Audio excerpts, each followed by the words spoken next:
Привет, профессиональный коуч! В этом видео мы разберем с тобой множество мощнейших коучинговых вопросов, которые помогут тебе в твоей практике. Погнали! Чаще всего люди приходят к нам с какими-то своими жизненными задачами, с какими-то жизненными проблемами, и они надеются, что мы им поможем их разрешить. Но основная задача коуча на самом деле помочь осознать клиенту его сильные стороны, осознать его потенциал, осознать какие-то вещи, которые он до этого не осознавал, и помочь ему взять ответственность за свою жизнь. Вот это ключевые задачи. И очень часто люди, когда обращаются к коучу, они в буквальном смысле несут свои проблемы к тебе. И когда у клиента в жизни происходит какая-то жизненная ситуация, он очень часто идентифицирует эту ситуацию и называет ее проблемой, либо задачей, либо еще каким-то затруднением. И чаще всего, конечно, он говорит: у меня проблема, у меня вот такая-то проблема, не могли бы вы мне помочь? И когда ты уже начинаешь коуч-сессию, когда клиент идентифицирует свою жизненную ситуацию с проблемой, ты можешь задать ему твой первый мощнейший коучинговый вопрос, который будет звучать следующим образом. Как именно вы понимаете, что для вас это проблема? И такой вопрос поставит клиента, первое, в замешательство. Ему нужно будет потратить время, чтобы ответить на такой вопрос. Почему? Потому что он начнет думать, как именно он понимает, что для него действительно это проблема. Этот вопрос запускает сразу два процесса. Первое – это осознание. То есть, когда человек задумывается: ага, действительно, а почему действительно это для меня проблема? Он начинает уже осознавать многие вещи. И второй процесс, который здесь запущен этим вопросом, он начинает уже себя постепенно разубеждать в том, что для него это проблема. Это прям очень важно. Не бойся замешательства клиента. Это нормально, потому что он к тебе за этим и пришел. Ведь дома его жена, его начальник, его ребенок, кто угодно не задаст ему такой вопрос. Откуда вы знаете, что для вас это проблема? Запомни, даже законспектируй этот вопрос. Следующий вопрос из этой же серии ты можешь немного переформулировать и задать этот вопрос, но уже немного по-другому. Как вы понимаете, что у вас это проблема? То есть, как вы понимаете, что именно у вас есть эта проблема? Это тоже очень мощный вопрос, за которым к тебе придут твои клиенты. И они будут благодарны тебе за этот вопрос. Если же у человека включается какое-то сопротивление в ответе на эти вопросы, если же у человека включается какое-то замешательство, и он не может найти ответы на эти вопросы, ты можешь включиться в такую интересную игру и сказать ему: слушайте, дело в том, что я сейчас пытаюсь по максимуму вас понять. И для того, чтобы мне по максимуму вас понять, попробуйте сейчас мне доказать или обосновать, что у вас эта проблема существует. Вот эти три вопроса, эти три мощных коучинговых вопроса, они на самом деле включают у человека очень важную функцию думания и осмысления своей жизненной задачи. Бери на вооружение, не пожалеешь, это работает всегда и безотказно. И очень важная ремарочка. Все те вопросы, которые я тебе дам в этом видео, их не нужно повторять слово в слово. Очень важно осознать для тебя, как для профессионала, смысл этих вопросов и, конечно же, уже действовать по ситуации. Не обязательно повторять те формулировки, которые даю я, слово в слово. Здесь очень важно уловить смысл. Потому что если ты будешь просто тупо, как робот, повторять те вопросы, которые говорю тебе я, то ты превратишься в робота, и у тебя не будет эмпатии с твоим клиентом. Он не будет тебе доверять, и ему будет казаться, что ты идешь по какой-то методичке. А ему еще нужна и эмпатия, ему еще и нужно, чтобы у вас было доверительное отношение, либо, как в НЛП мы это называем, рапорт. Следующий мощный коучинговый вопрос звучит так: почему тебе нравится оставаться в этой проблеме? Но могу тебя предупредить сразу, ты должен быть опытным коммуникатором, чтобы задавать такой вопрос. Почему? Потому что мы стараемся в коучинге не использовать слово «почему». Потому что слово «почему» оно порождает у человека желание найти оправдание. То есть он, благодаря слову «почему», он не ищет решения очень часто, но очень часто он находит оправдание. Но это тоже неплохо. Если ты умеешь работать и выявлять ограничивающие убеждения, то как раз-таки вопрос «почему» в этом очень хорошо помогает. Итак, следующий мощный коучинговый вопрос, когда человек, вот ты понимаешь, он показывает тебе какое-то сопротивление, он начинает водить тебя за нос, он начинает уводить тебя от какой-то основной нити вашего коучингового взаимодействия, ты можешь задать ему вопрос, почему тебе нравится оставаться в этой проблеме. В этом вопросе на самом деле есть такой скрытый смысл. То есть, когда мы задаем такой вопрос, мы как бы предполагаем, что человеку действительно нравится находиться в этой проблеме нерешенной. И когда мы человеку как бы вбрасываем то, что мы думаем, что ему нравится оставаться в этой проблеме, это для него действует как электрошок. То есть когда он начинает понимать, что мы подозреваем его в том, что ему действительно нравится в этой проблеме находиться, он очень быстро начинает приводить вполне логичные доводы, чтобы доказать тебе обратное. А тебе это и нужно. Тебе нужно, чтобы человек взял на себя ответственность и сказал, я могу сделать вот это и вот это. Поэтому бери на вооружение. Почему тебе нравится оставаться в этой проблеме? Работает безотказно.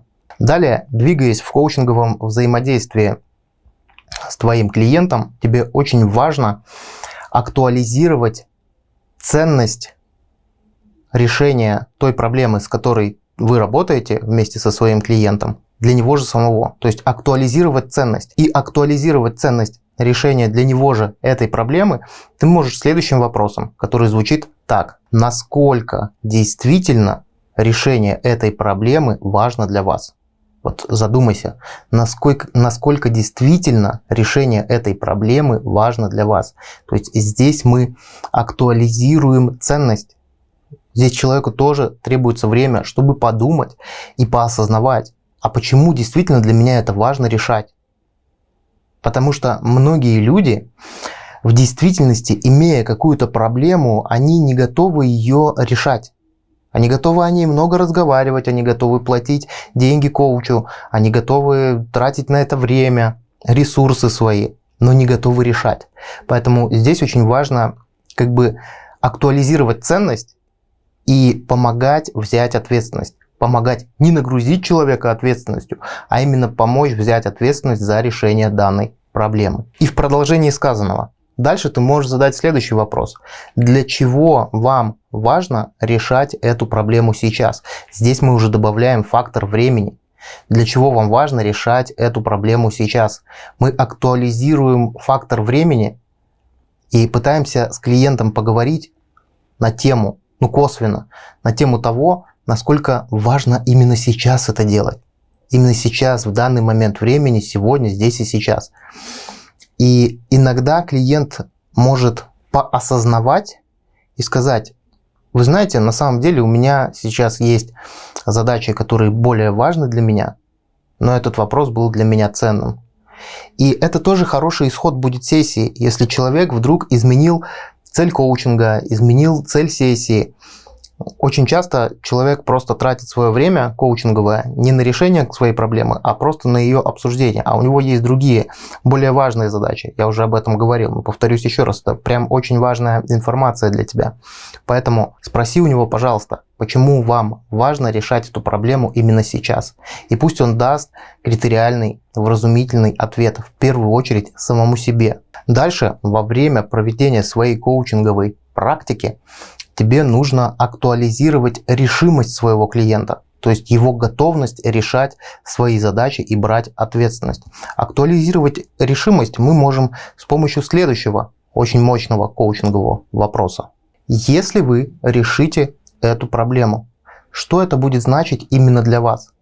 Этим вопросом мы опять же, во-первых, поднимаем решимость, а во-вторых, мы поднимаем ту самую ценность решения данной проблемы. Если вы решите эту проблему, что это будет значить именно для вас.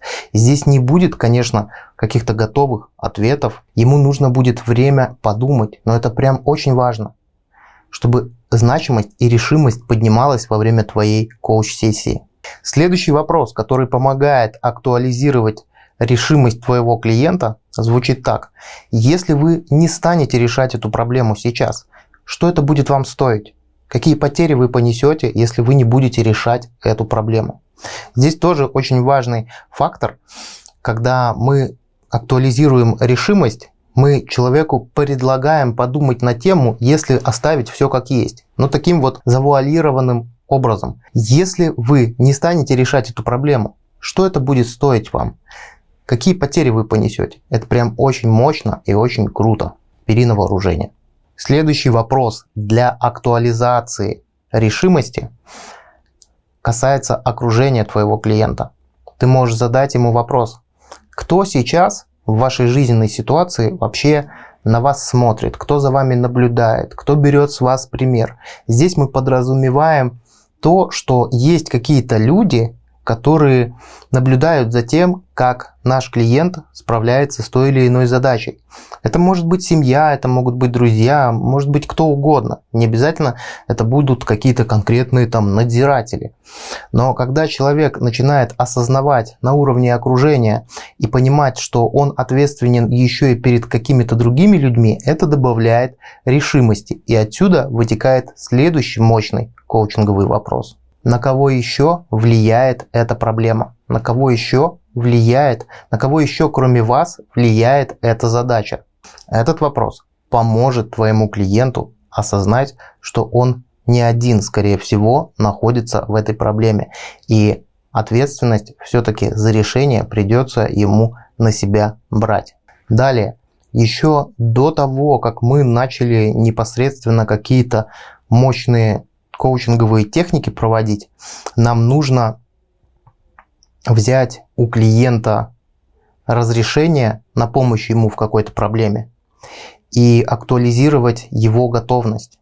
Готовы ли вы прямо сейчас погрузиться в решение этой проблемы? И если твой клиент говорит тебе сознательно: да, я готов, уже осознавая и свою ответственность, уже осознавая свою решимость, осознавая важность решения своей проблемы, то, конечно, вы уже пускаетесь в этот коучинговый танец и идете вместе как клиент и как коуч. Следующий вопрос, который еще больше помогает взять тебе разрешение у твоего клиента на решение его задачи и повышает его готовность, звучит так. Правильно ли я понял, что вы уже готовы прямо сейчас взять ответственность на себя за решение этой проблемы?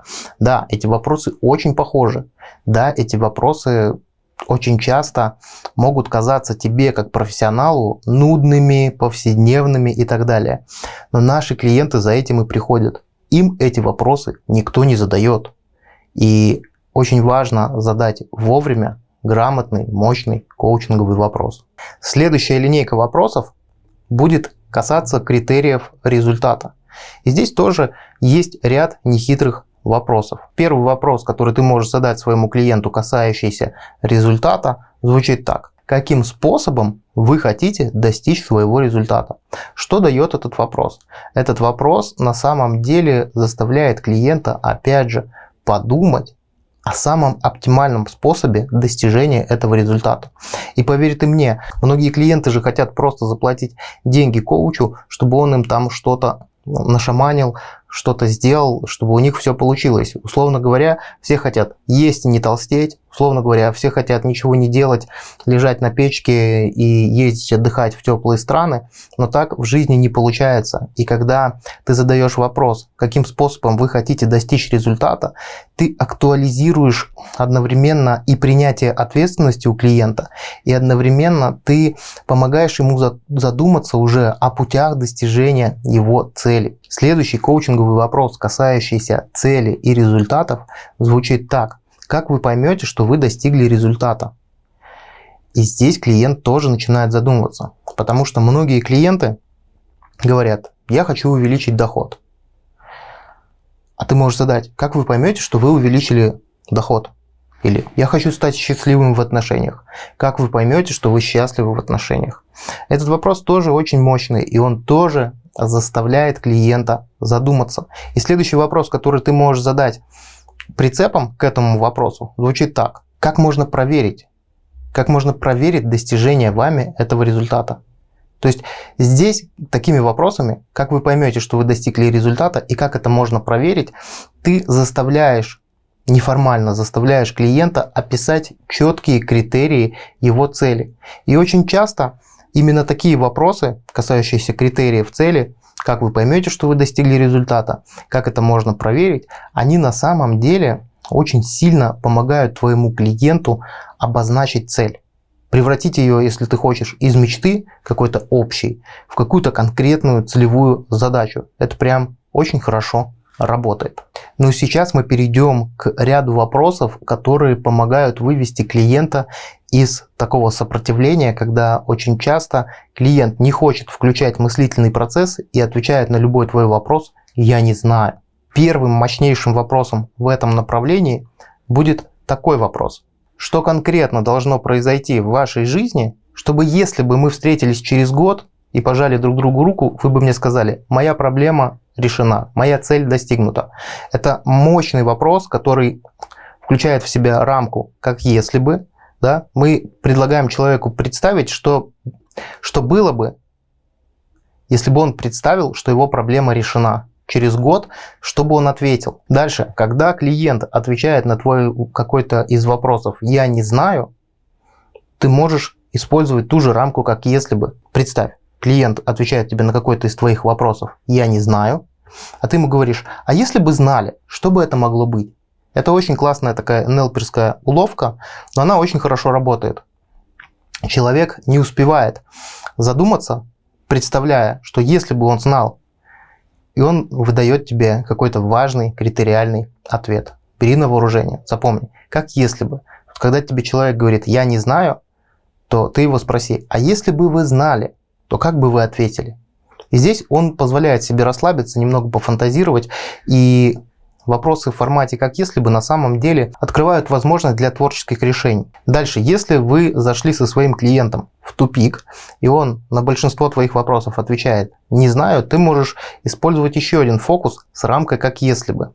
Как это делается? Вот, допустим, клиент тебе ответил на какой-то вопрос «я не знаю», тогда ты говоришь: а если бы вы были человеком, который умеет решать такую-то проблему, с чего бы он в первую очередь начал?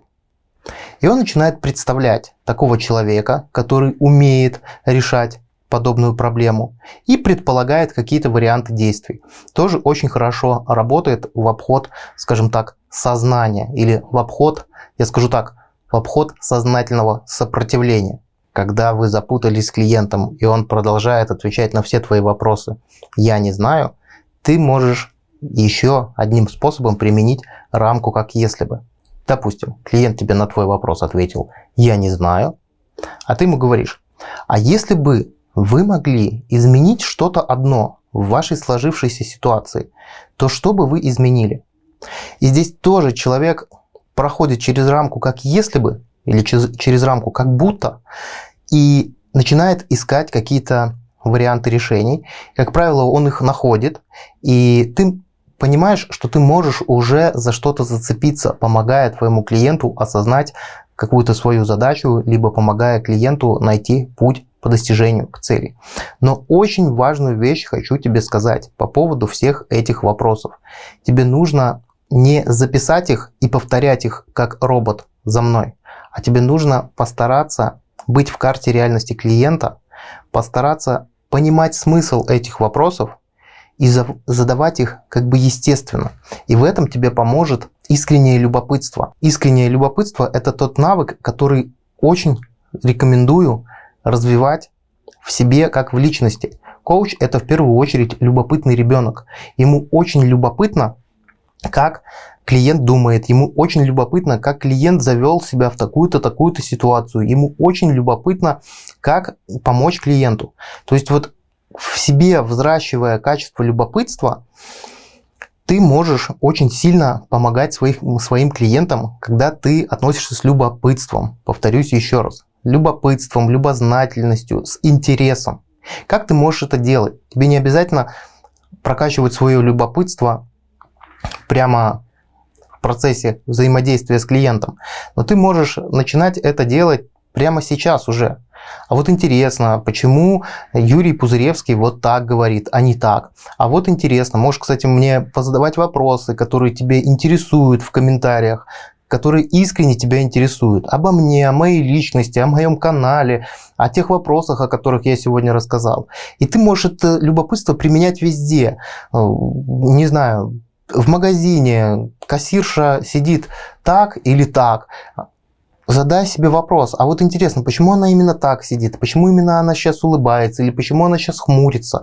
Вот это искреннее любопытство к людям тебе поможет на самом деле прокачать свои коучинговые навыки. Мы с тобой разобрали уже очень много коучинговых вопросов, я их даже не могу сосчитать, сколько я тебе уже предложил вариантов, которые помогут тебе в твоей коучинговой практике. Кстати, если ты смотришь или смотрел это видео внимательно и конспектировал, напиши цифру, сколько коучинговых вопросов я дал тебе в этом видео. Всем, кто досмотрел до конца, полагается бонус. И бонусом будет еще один мощнейший коучинговый вопрос. Когда твой клиент рассказывает тебе о своей проблеме, о своей сложной жизненной ситуации, ты можешь поступить очень нестандартно и попроси своего клиента, скажи ему: а можете меня научить входить в такую ситуацию, в которой вы сейчас находитесь? Искренне попроси его: не могли бы вы меня научить создавать такую проблему в своей жизни? Что мне нужно делать, чтобы оказаться в такой же жизненной ситуации, которая есть у вас сейчас? Этот вопрос на самом деле ставит человека в замешательство, но когда вы искренне об этом просите, и человек соглашается с вами поиграть в эту игру и начинает вас обучать этой проблеме, он очень быстро находит для себя пути выхода из этой проблемы. А на этом у меня сегодня все. Если это видео показалось тебе полезным, поставь обязательно этому видео лайк, подписывайся на канал про коучинг. С тобой был Юрий Пузыревский. Пока-пока.